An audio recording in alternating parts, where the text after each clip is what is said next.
നമസ്കാരം R P. നമസ്കാരം. നമ്മുടെ കേരളത്തിലെ ബംഗ്ലാദേശികളുടെ അനധികൃത കുടിയേറ്റം ഇപ്പോൾ സ്ഥിതിഗതികൾ വല്ലാത്ത ഒരു ഗുരുതരാവസ്ഥയിലേക്ക് പോവുകയാണ്. ആർ പി ഇന്നലെ അതിനെക്കുറിച്ചൊരു സെഗ്മെന്റ് ചെയ്തിരുന്നു. എന്നാലും കൂടുതൽ വിവരങ്ങൾ പുറത്തു വരികയാണ്. ഭീകരവാദികളെ പിടിച്ചു തുടങ്ങിയിരിക്കുന്നു. എന്താണ് സത്യത്തിൽ ഒരു അവസ്ഥ ഇപ്പോൾ? അല്ല, ഇതേക്കാലത്തും ഉണ്ടായിരുന്ന ഭീകരവാദികൾ തന്നെയാണ്. പക്ഷേ ഇപ്പോൾ പിടിച്ചു തുടങ്ങിയിരിക്കുന്നു, അല്ലെങ്കിൽ ലാർജ് സ്കെയിലായിട്ട് ഇത് സംബന്ധിച്ച് അന്വേഷണം നടക്കുന്നു എന്നുള്ളതാണ്. നമ്മൾ നിരന്തരം ഈ വാർത്ത വർഷങ്ങളായി പറഞ്ഞുകൊണ്ടിരിക്കുന്ന കാര്യമാണ്. കേരളത്തിൽ ബംഗ്ലാദേശികളുടെ സാന്നിധ്യമുണ്ട്, അതിൽ പലരും തീവ്രവാദികളാണ് എന്നൊക്കെ പറയുമ്പോൾ ഇത് വളരെ എക്സാഗ്രേറ്റഡ് ആയിട്ടുള്ള ഒരു സ്റ്റേറ്റ്മെൻ്റൊക്കെ ആയിട്ടാണ് ആൾക്കാർ എടുക്കുന്നത്. പക്ഷേ സത്യം ഇപ്പോൾ പുറത്തു വന്നിരിക്കുന്നു. അതിനൊരു പാർഷ്യലായ കാരണം എന്താണെന്ന് വെച്ച് കഴിഞ്ഞാൽ രാഷ്ട്രീയ കാരണങ്ങളാണ്. ഇപ്പോൾ ബംഗ്ലാദേശിൽ ഒരു ഭരണമാറ്റം ഉണ്ടായിട്ടുണ്ട്. അതേപോലെ ഇന്ത്യയിൽ മോദി ഭരണം വളരെ ശക്തമായ നിലപാട് നുഴഞ്ഞുകയറ്റക്കാർക്കെതിരെ എടുക്കുന്നുണ്ട്. അതിനോടൊപ്പം ഇപ്പോൾ ഏറ്റവും അവസാനം ബംഗാളിലും ഒരു ഭരണമാറ്റം ഉണ്ടായിരിക്കുന്നു. അപ്പോൾ ഇതെല്ലാം കൂടെ ആയപ്പോൾ ഈ നമ്മൾ തേനീച്ചക്കൂടെ ഇളക്കി കഴിഞ്ഞാൽ എന്ത് സംഭവിക്കുന്നു അതുപോലെ ഇതെല്ലാം പുറത്തു വരികയാണ് ഒന്നിന് പുറകെ ഒന്നായിട്ട്. പക്ഷേ ഈ ഒരു ഭീഷണിയെ നേരിടാൻ കേരളം ഒട്ടും സജ്ജമല്ല എന്നുള്ളതാണ് പഴയ കാലവും ഇപ്പോഴത്തെ അവസ്ഥയും കാണിക്കുന്നത്. ഇതിനകത്ത് വലിയ കോംപ്ലിക്കേഷൻ ഒന്നും പോകണ്ടെന്നേ. രണ്ട് ഭീകര സംഘടനകളുണ്ട് ബംഗ്ലാദേശിൽ. ഒന്ന് അൻസറുള്ള ബംഗ്ലാ ടീം എന്ന് പറയുന്ന ഒരു സംഘടന, രണ്ടാമത്തേത് ജമാഅത്തുൽ മുജാഹിദീൻ ബംഗ്ലാദേശ് എന്ന് പറയുന്ന JMB. ഈ രണ്ട് സംഘടനകളുണ്ട്. ഈ രണ്ട് സംഘടനകൾക്കും അൽ ഖ്വയ്ദ എന്ന് പറയുന്ന ഭീകര സംഘടനയുമായിട്ട് ബന്ധമുണ്ട്. ഈ രണ്ട് സംഘടനകളും രണ്ട് സ്ഫോടനങ്ങൾ, അതായത് അവരവരുടേതായ രണ്ട് സ്ഫോടനങ്ങൾ ഭാരതത്തിൽ നടത്തിയ ചരിത്രമുണ്ട്. ഒന്ന് 2014 ബർദ്വാനിലും അതേപോലെ 2018 ബോധ്ഗയയിലും. 2018 സ്ഫോടനം എന്ന് പറയുന്നത് ബുദ്ധിസ്റ്റ് സെൻറ്ററിനെ ലക്ഷ്യം വെച്ചായിരുന്നു. അതായത് ദലൈലാമ അവിടെ ഉണ്ടായിരുന്നു. ദലൈലാമ വേദി വിട്ടിറങ്ങിയ ഉടനെയാണ് ജനറേറ്ററിൻ്റെ താഴെ ഈ ഒരു ബോംബ് സ്ഫോടനം ഉണ്ടാകുന്നത്. വലിയ സ്ഫോടനമായിരുന്നു. നിരവധി ആൾക്കാർക്ക് പരിക്കേറ്റു. അവിടെ മരണം ഉണ്ടായില്ല എന്നാണ് ഞാൻ മനസ്സിലാക്കുന്നത്. പക്ഷേ 2014 സ്ഫോടനത്തിൽ മരണവും ഉണ്ടായിട്ടുണ്ട്. അപ്പോൾ ഇങ്ങനെ ഒരു ചരിത്രമുള്ള ഈ രണ്ട് സംഘടനകൾ നോർത്ത് ഇന്ത്യയിൽ നിന്ന് പതുക്കെ അവരുടെ ഒരു പ്രവർത്തന മേഖല കഴിഞ്ഞ ഒരു 10 വർഷമായിട്ടെങ്കിലും സൗത്ത് ഇന്ത്യയിലേക്ക് മാറ്റിയിട്ടുണ്ട്. അതിൽ അവർക്ക് ഏറ്റവും സുരക്ഷിതമായ താവളമായിട്ട് അവർ കാണുന്നത് കേരളവും തമിഴ്നാടുമാണ്. കർണാടക പോലും അല്ല. കർണാടകത്തിലാണ് ഈ വ്യാജരേഖയൊക്കെ ഉണ്ടാക്കുന്നത്. ഇവർക്കൊക്കെയുള്ള വ്യാജരേഖ ഉണ്ടാക്കുന്നത് ബാംഗ്ലൂരിലാണ് ഉണ്ടാക്കുന്നത്. പക്ഷേ കർണാടകം പോലും ഇവർക്കൊരു സേഫ് ബേസ് ആയിട്ട് ഇവർ കാണുന്നില്ല. ഇവർ കാണുന്നത് കേരളവും തമിഴ്നാടുമാണ്. അതിൻ്റെ കാരണം എന്താണെന്ന് മനോജിന് നന്നായിട്ട് പറയാൻ പറ്റും. തീർച്ചയായിട്ടും ആർപി, ഇതൊരു ആവാസ വ്യവസ്ഥ ഇവിടെ സൃഷ്ടിക്കപ്പെട്ടിട്ടുണ്ട്. ഒന്ന്, നിരോധിക്കപ്പെട്ടിട്ടുള്ള നിരവധി സംഘടനകൾ, പോപ്പുലർ ഫ്രണ്ട് ഓഫ് ഇന്ത്യ പോലുള്ള ഭീകരവാദ സംഘടനകൾ, അവയുടെ തന്നെ രാഷ്ട്രീയകരമായിട്ടുള്ള SDPI, അവരോട് മാനസികമായി അടുപ്പമുള്ള അല്ലെങ്കിൽ അവയിൽ നിന്ന് ചേക്കേറിയ കമ്മ്യൂണിസ്റ്റ് പാർട്ടിയിലേക്ക് ചേക്കേറിയ ആളുകൾ. പക്ഷേ അതിനുമൊക്കെ അപ്പുറം സർക്കാരുകളുടെ പിന്തുണയില്ലാതെ ഇത്ര വ്യാപകമായിട്ടുള്ള ഒരു കുടിയിരുത്തലുകൾ കേരളത്തിൽ ഒരിടത്തും നടക്കില്ല എന്നുള്ളത് ഉറപ്പാണ്. ഈ സർക്കാർ എന്ന് പറയുന്ന ഒരു ഒറ്റ എൻറ്റിറ്റി ആയിട്ട് നമ്മൾ കാണുമ്പോൾ ഒരു സർക്കാർ അങ്ങനെ ഒരു പിന്തുണ കൊടുക്കുന്നു നമുക്ക് പറയാൻ പറ്റില്ല. പക്ഷേ സർക്കാരിലെ എലിമെന്റ്സ്, അതേപോലെ ഈ നേരത്തെ പറഞ്ഞിട്ടുള്ള ഭീകര സംഘടനകളുമായിട്ട് ബന്ധമുള്ള ഇന്ത്യ വിരുദ്ധ മനോഭാവമുള്ള ഇന്ത്യയിൽ തന്നെ പ്രവർത്തിക്കുന്ന തദ്ദേശീയരുടേതായ ചില സംഘടനകൾ, ഈ സംഘടനകളുടെയൊക്കെ ഇപ്പോൾ മനോജ് തന്നെ ഒന്ന് ആലോചിച്ച് നോക്കുക. ഇപ്പോൾ കഴിഞ്ഞ ദിവസം തന്നെ കേരളത്തിൽ ഒരു 10 പേരുടെ ഒരു സംഘത്തെ കൊല്ലം ജില്ലയിൽ നിന്ന് പിടിച്ചു. കൊല്ലത്തു നിന്നൊന്നും ഇത്രയും വ്യാപകമായിട്ടുള്ള ഒരു റെയ്ഡ് നടക്കുമെന്നും ഇത്രയും ആൾക്കാരെ പിടിക്കുമെന്നും ആരും വിചാരിച്ചു കാണില്ല. നമ്മൾ നോക്കിക്കഴിഞ്ഞാൽ പെരുമ്പാവൂര് അല്ലെങ്കിൽ മലപ്പുറം അതുപോലെയുള്ള സ്ഥലങ്ങളിലായിരിക്കുമെന്ന് വിചാരിക്കും. അപ്പോൾ ഇവിടുന്ന് ഇത്രയും പിടിക്കണമെങ്കിൽ അവിടെ എന്തായിരിക്കും സ്ഥിതി എന്ന് നമ്മൾ ആലോചിക്കുക. അത് വേറൊരു കാര്യം. ഈ കരുനാഗപ്പള്ളിയിൽ നിന്ന് പിടിച്ച ആൾക്കാർ നമ്മൾ കഴിഞ്ഞ ദിവസവും പറഞ്ഞതാണ്, ഇവരുടെ കയ്യിൽ സാധാരണ ഒരു ഇന്ത്യൻ പൗരന് പോലും ഇത്രയും റെക്കോർഡ്സ് ഒരുമിച്ച് ഉണ്ടാവണമെന്നില്ല. റേഷൻ കാർഡുണ്ട്, പാൻ കാർഡുണ്ട്, ആധാർ കാർഡുണ്ട്, വോട്ടേഴ്സ് ID ഉണ്ട്, ബാങ്കിലെ സ്റ്റേറ്റ്മെൻറ്റ്, സ്റ്റേറ്റ് ബാങ്ക് ഓഫ് ഇന്ത്യയാണ്, SBI ആണ്. SBIയിലെ ബാങ്ക് ട്രാൻസാക്ഷൻ്റെ പാസ്ബുക്ക് കിട്ടിയിട്ടുണ്ട്. ഇതോടൊപ്പം അതിലെ ഒരു സ്ത്രീക്ക് കൊല്ലം ജില്ലയിൽ കരുനാഗപ്പള്ളിയോ അതോ ചവറയോ ആണെന്ന് തോന്നുന്നു, ഒരു ഹോട്ടൽ നടത്താനുള്ള ലൈസൻസും കിട്ടിയിട്ടുണ്ടെന്ന്. അവർ ആ ഹോട്ടൽ നടത്തുകയും ചെയ്തു കുറേ വർഷം. അപ്പോൾ ഇങ്ങനെ വളരെ കൃത്യമായി ഇത്രയും രേഖകൾ ഒരാൾക്ക് കിട്ടുക. ഇപ്പോൾ കഴിഞ്ഞ ദിവസം വേറൊരു പയ്യനെ പിടിച്ചു, 19 വയസ്സേ ഉള്ളൂ. അവൻ കരുനാഗപ്പള്ളിയിലൊരു ജമാഅത്തിൻ്റെ കീഴിലുള്ള ഒരു മദ്രസയിൽ പഠനം നടത്തുന്ന വിദ്യാർത്ഥിയാണ്, ബംഗ്ലാദേശിയാണ്. അതെ. അപ്പോൾ ഇതൊക്കെ ചെയ്യണം എന്നുണ്ടെങ്കിൽ, ഇത്രയും കാര്യങ്ങളൊക്കെ ചെയ്യണം, ഇത്രയും രേഖകളൊക്കെ കിട്ടണമെന്നുണ്ടെങ്കിൽ കുറേ ബംഗ്ലാദേശികൾക്ക്, വിദേശികൾക്ക് ഇവിടെ വന്നു കഴിഞ്ഞാൽ ഇത് ഇത്രയും ദൂരെ കിടക്കുന്ന കേരളത്തിൽ വന്ന് ഒരു വളരെ ഉള്ള സ്ഥലത്ത്, ഒരു ഉള്ള ഏരിയയിൽ, വലിയ നഗരങ്ങളിലൊന്നുമല്ല, ഇത്രയൊക്കെ സെറ്റപ്പ് ചെയ്യണമെന്നുണ്ടെങ്കിൽ പ്രാദേശിക സഹായം ലഭിക്കാതെ ഇത് ചെയ്യാൻ പറ്റുമോ? അതെ, അവരെ സംബന്ധിച്ച് കരുനാഗപ്പള്ളി എന്ന് പറയാൻ 2 ദിവസം എടുക്കും. 2 ദിവസം എടുക്കും. അപ്പോൾ ഇത് തീർച്ചയായിട്ടും പ്രാദേശിക സഹായം ഇവർക്ക് ലഭിച്ചിട്ടുണ്ട്. ആ പ്രാദേശിക സഹായം രാഷ്ട്രീയ നേതാക്കന്മാരിൽ നിന്ന് പോലും ലഭിച്ചിട്ടുണ്ട് എന്നാണ് പറയപ്പെടുന്നത്. NIA അന്വേഷിക്കായതുകൊണ്ട് ഞാൻ അതിലേക്ക് കടക്കുന്നില്ല. പക്ഷേ ഇവർക്ക് ഈ രേഖകളൊക്കെ സംഘടിപ്പിച്ചു കൊടുക്കാൻ പ്രാദേശിക സഹായം ലഭിച്ചിട്ടുണ്ട്. അതിൽ കേരളത്തിൽ നിന്നുള്ള രാഷ്ട്രീയ സഹായവും ലഭിച്ചിട്ടുണ്ടെന്ന് NIA ഇപ്പോൾ അന്വേഷിക്കുന്നു എന്ന് നമുക്ക് ഉറപ്പ് പറയാൻ സാധിക്കും. തത്വമൈ ന്യൂസ് RP ഇപ്പോൾ സൂചിപ്പിച്ചു, ഈ പ്രദേശങ്ങൾ കൊല്ലത്ത് നിന്നും കരുനാഗപ്പള്ളിയിൽ നിന്നും ആരും പ്രതീക്ഷിച്ചില്ല. നമ്മളത് നമ്മുടെ വാർത്തകളിൽ സൂചിപ്പിച്ചിരുന്നതാണ്. മദനിക്ക് സ്വാധീനമുള്ളൊരു പ്രദേശങ്ങൾ എന്ന് പറയും. ആ പ്രദേശത്തിനേക്ക് അപ്പുറം RP ഇപ്പോൾ പറഞ്ഞതുപോലെ പെരുമ്പാവൂർ, മലപ്പുറത്തേക്കൊക്കെ അന്വേഷണം. പക്ഷെ ഇവിടെയും ഒരു പ്രദേശത്തേക്ക് ഇപ്പോഴും ആരുടെയും ശ്രദ്ധ പോകുന്നില്ല എന്നൊരു തോന്നലുണ്ട്, ഈരാറ്റുപേട്ട.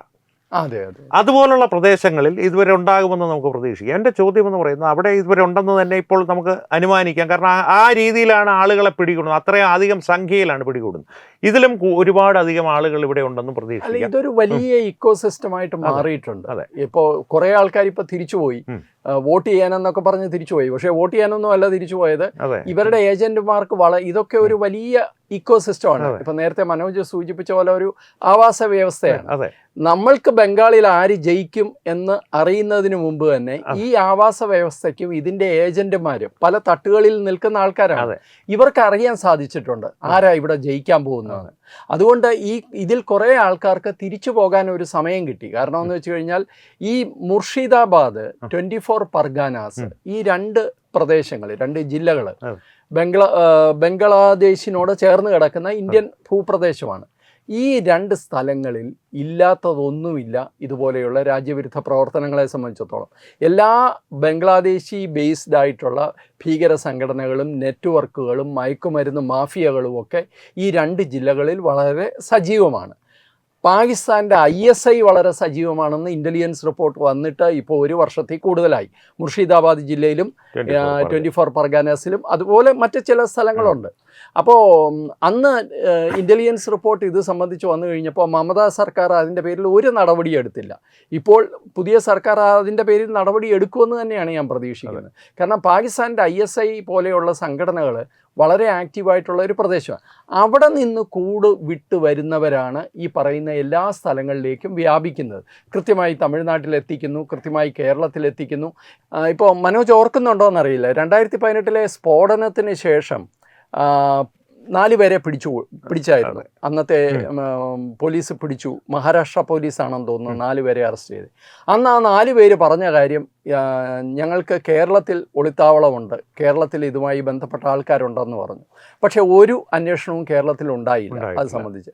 പിന്നെ 7 മാസം കഴിഞ്ഞ് മലപ്പുറം കോട്ടക്കലിൽ നിന്ന് പിടിച്ച 2 പേര്, ആ 2 പേർക്ക് ഈ ഭീകര സംഘടനകളുമായിട്ട് ബന്ധമുണ്ട് എന്ന് പിന്നീട് തെളിയിക്കപ്പെട്ടു. അവരെ പിന്നെ ഇവിടെ നിന്ന് കൊണ്ടുപോകായിരുന്നു. പക്ഷെ കേരളത്തെ സംബന്ധിച്ചിടത്തോളം എന്താ പ്രശ്നം എന്ന് വെച്ചാൽ ഇവിടുത്തെ രാഷ്ട്രീയ കാരണങ്ങൾ. അപ്പോൾ ഈ 2018 ഈ സ്ഫോടനം നടക്കുമ്പോൾ ഇസ്രായേലിൻ്റെ പ്രധാനമന്ത്രി ബെഞ്ചമിൻ നെതന്യാഹു ഭാരതത്തിലുണ്ട്. അദ്ദേഹം പോകുന്ന ദിവസവും മറ്റുമാണ് ഈ സ്ഫോടനം നടന്നത്.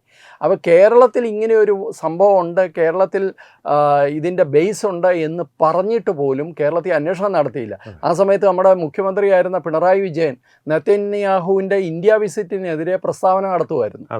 മനസ്സിലായില്ലേ? അത് അതിനകത്തെ രാഷ്ട്രീയമാണ്. അതിനപ്പുറം മറ്റ് ഒരു കാര്യവും നമ്മുടെ സർക്കാർ ചെയ്തിട്ടില്ല ഇതുമായി ബന്ധപ്പെട്ടത്. ഇപ്പോൾ ശ്രീലങ്കയിലെ ഈസ്റ്റർ ദിനത്തിൽ നടന്ന, ഇവിടെ ബുദ്ധിസ്റ്റുകൾക്ക് നേരെയാണെങ്കിൽ ഇതെല്ലാം ഹിന്ദു ഭീകരതയെ ചെറുക്കാനാണെന്നാണല്ലോ പറയുന്നത്. പാവം ബുദ്ധിസ്റ്റുകൾ എന്ത് പഴച്ചു, ക്രിസ്ത്യാനികൾ എന്ത് പഴച്ചു. ഈ ശ്രീലങ്കയിലെ ഈസ്റ്റർ ബോംബ് സ്ഫോടനത്തിന് അതിൻ്റെ സൂത്രധാരന്മാരിൽ പലരും കേരളത്തിൽ വന്നു പോയിട്ടുണ്ട്. ഒരു ശ്രീലങ്കൻ മന്ത്രിക്ക് പോലും അതുമായിട്ട് ബന്ധമുണ്ടെന്നും അയാൾ കേരളത്തിൽ വന്നു പോയതും വാർത്തകളായിട്ടുണ്ട്. എന്നിട്ട് കേരള സർക്കാർ ഇത് സംബന്ധിച്ച് എന്നാ ഇതൊന്ന് കൃത്യമായി അന്വേഷിക്കണം എന്ന് നമ്മൾ വിചാരിച്ചിട്ടുണ്ടോ? ഒരിക്കലുമില്ല. ഇവിടുന്ന് പിടികൂടുന്നവനെ എത്രയും പെട്ടെന്ന് കേന്ദ്ര ഏജൻസികൾക്ക് കൈമാറുക, അല്ലെങ്കിൽ നാട്ടിൽ നിന്ന് പറഞ്ഞു വിടുക എന്നുള്ള ഒരു നയമാണ് നമ്മുടെ സർക്കാർ എടുക്കുന്നത്. ഇത് വളരെ സീരിയസ് ആയ വിഷയമായതുകൊണ്ടാണ് ആവർത്തിച്ച് ഇത് പറയേണ്ടി വരുന്നത്. ആർപി, ഈ ഒരു സാഹചര്യം ആർപി ഇപ്പോൾ വിശദീകരിച്ചതുപോലെ സർക്കാരിൻ്റെ ഭാഗത്തു നിന്നൊരു അനാസ്ഥത ഉണ്ടാകുന്നു. പോലീസ് സംവിധാനങ്ങൾ ഈ അന്വേഷണങ്ങൾക്ക് മുതിരുന്നില്ല. അങ്ങനെ സാഹചര്യങ്ങൾ അങ്ങനെ ഇരിക്കെ ഈ പശ്ചിമ ബംഗാളിലൊക്കെ മാറുന്ന രാഷ്ട്രീയ കാലാവസ്ഥ, മോദി ഗവൺമെൻറ്റിൻ്റെ ശക്തമായ ഇടപെടൽ, ഇതൊക്കെ കൊണ്ട് ഇവരൊരു വല്ലാത്തൊരു ഡെസ്പിറേഷനിലേക്ക് പോയിക്കൊണ്ടിരിക്കുകയാണ്. അങ്ങനെ ഒരു സാഹചര്യത്തിൽ ഇവരെല്ലാം ഇവരുടെ ആക്രമണ ലക്ഷ്യങ്ങൾ തെക്കേ ഇന്ത്യയിലേക്ക് മാറ്റുകയാണെങ്കിൽ അത് തടയുവാൻ നമ്മുടെ പോലീസ് സംവിധാനങ്ങളും ഭരണ സംവിധാനങ്ങളും സജ്ജമാണോ? അല്ല, ഒരു വിഷയം ഉണ്ടായിക്കഴിഞ്ഞ് ബാക്കി നടപടിയെടുക്കാൻ നമ്മൾ സജ്ജമാണ്. പക്ഷേ ഈ പറയുന്നത് പോലെ ഇൻഫർമേഷനാണ് ഏറ്റവും വലിയ ശക്തി എന്ന് പറയുന്നത്, ഇൻ്റലിജൻസ് ആണ്. ആ ഒരു പവർ നമ്മുടെ കയ്യിലുണ്ടെങ്കിൽ മാത്രമേ ഇത്തരം സംഭവങ്ങൾ തടയാൻ പറ്റുള്ളൂ. തടയാനും അല്ലെങ്കിൽ അതിൻ്റെ പിന്നിൽ പ്രവർത്തിക്കുന്നവരെ പിടികൂടാനും ഒക്കെ സാധിക്കണമെന്നുണ്ടെങ്കിൽ നമ്മുടെ ഈ ബാക്ക്ഗ്രൗണ്ട് ഇൻഫർമേഷൻ വേണം.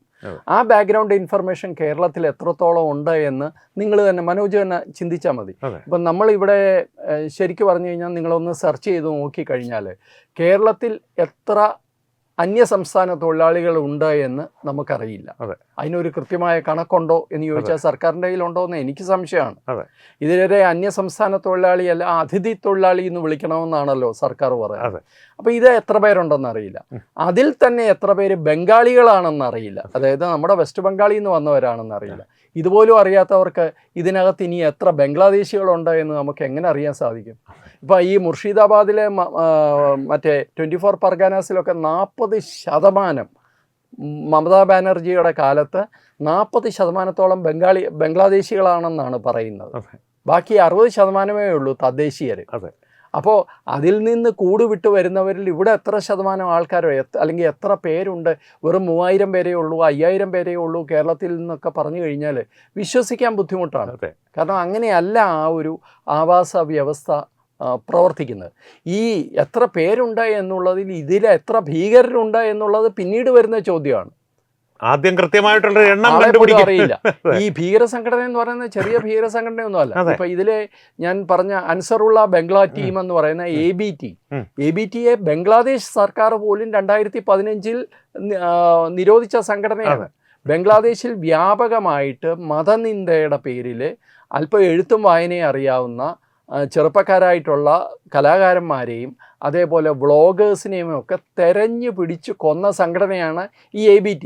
ഈ സംഘടനയുടെ ആൾക്കാരെയാണ് നമ്മൾ കേരളത്തിൽ നിന്നും ഒക്കെ പിടിക്കുന്നത്. അപ്പോൾ ഇതിൻ്റെ ഒരു വ്യാപ്തി ഇവിടെ നമ്മൾക്ക് എത്രത്തോളം മനസ്സിലാവുന്നുണ്ടെന്ന് നല്ല സംശയമുണ്ട്. അപ്പോൾ ഒരു വലിയൊരു ദുരന്തത്തിൻ്റെ മുകളിലാണ്, ഒരു അഗ്നിപർവ്വതത്തിൻ്റെ മുകളിലാണ് കേരളം ഇരിക്കുന്നതെന്നുള്ള കാര്യം തീർച്ചയാണ് ഈ ഒരു പ്രശ്നം കാരണമായിട്ട്. എന്തായാലും ഈ ബംഗ്ലാദേശിൻ്റെ ഭീഷണിയിൽ ഒരു കാര്യമായ കുറവ് ഇനി വരാൻ സാധിക്കുന്നുണ്ട്. അത് നമ്മുടെ കഴിവ് കൊണ്ടൊന്നുമല്ല. വെസ്റ്റ് ബംഗാൾ സർക്കാരും അതേപോലെ കേന്ദ്ര സർക്കാരും എടുക്കുന്ന നടപടികൾ കാരണം ഇവരുടെ ഒരു കേരളത്തിലേക്കുള്ള അല്ലെങ്കിൽ ഇന്ത്യയിലേക്കുള്ള വരവ് ഒന്ന് കുറയുന്നത് കൊണ്ട് ആനുപാതികമായ ഒരു ആനുകൂല്യം നമുക്ക് ലഭിക്കും. പക്ഷെ അതല്ലെങ്കിൽ തീർച്ചയായിട്ടും വലിയൊരു ഭീഷണി നമ്മുടെ മുമ്പിൽ വാപൊളിച്ച് നിൽപ്പുണ്ട്. പക്ഷേ ഇതിപ്പോൾ ബംഗ്ലാദേശികളുടെ കാര്യം മാത്രമാണ് നമ്മൾ പറഞ്ഞത്. അതല്ലാതെ പാകിസ്ഥാൻ ISIയുടെയും മറ്റും സ്ലീപ്പർ സെല്ലുകളും അല്ലെങ്കിൽ അത്തരം സംഘടനകൾ അൽ-ഖ്വയ്ദയ്ക്ക് വേണ്ടിയിട്ടൊക്കെ പ്രവർത്തിക്കുന്ന ആൾക്കാരെ ഇവിടെ നിന്ന് ISന് വേണ്ടി റിക്രൂട്ട്മെൻറ്റ് നടത്തുന്ന ആൾക്കാരൊക്കെ ഇവിടെ കേരളത്തിൽ ഇപ്പോഴും സജീവമായിട്ട് തന്നെയുണ്ട്. അവർക്ക് ഇതുകൊണ്ടൊന്നും യാതൊരു മാറ്റവും സംഭവിക്കുന്നില്ല. പക്ഷേ നമ്മൾക്ക് പൊതുവേ ഒരു വളരെ റിലാക്സ്ഡ് ആയിട്ടുള്ള ഒരു സമീപനമാണ് ഇത്തരം വിഷയങ്ങളോടുള്ളത്. അത് കേരളത്തിൽ സ്ഫോടനവും കേരളത്തിൽ അതുപോലെയുള്ള തീവ്രവാദി ആക്രമണവും നടക്കാത്തതുകൊണ്ടാണ്. അതിന് കാരണം എന്താണെന്ന് നമുക്ക് കൃത്യമായിട്ട് അറിയാം. ഇവിടെ എന്തിന് അങ്ങനെ ഒരു ആക്രമണം നടത്തണം? കാരണം ഇതൊരു സേഫ് ഹൈഡ് ഔട്ട് ആണ്. അതുകൊണ്ട് തന്നെയാണ് അത് നടക്കാത്തതെന്നാണ് ഞാൻ വിശ്വസിക്കുന്നത്. ഇത്രയും പ്രശ്നങ്ങൾക്കിടയിൽ പോലും MA ബേബി ഒന്ന് പറഞ്ഞു വെച്ചിട്ടുണ്ട്, അവരോടൊരു മാനുഷിക പരിഗണനയോടുകൂടി പെരുമാറണമെന്ന് ഈ ഡീറ്റെയിൻ ചെയ്യുന്നവർക്ക് വേണ്ടിയിട്ട്. അത്തരത്തിലുള്ളൊരു സാഹചര്യത്തിൽ എന്തായാലും ഒരു ദുരന്തം മറ്റുള്ള സംസ്ഥാനങ്ങൾക്ക് ദാനം ചെയ്യുന്ന ഒരു ആസ്ഥാന കേന്ദ്രമായി നാം മാറുമോ എന്നുള്ളതാണ് എൻ്റെ ഒരു ഭയം. തീർച്ചയായിട്ടും. അപ്പോൾ എന്തായാലും ഈ വിഷയത്തിൽ നമുക്ക് കൂടുതൽ ചർച്ചകൾ ആവശ്യമാണ്. RP വീണ്ടും കാണാം. നന്ദി. നമസ്കാരം.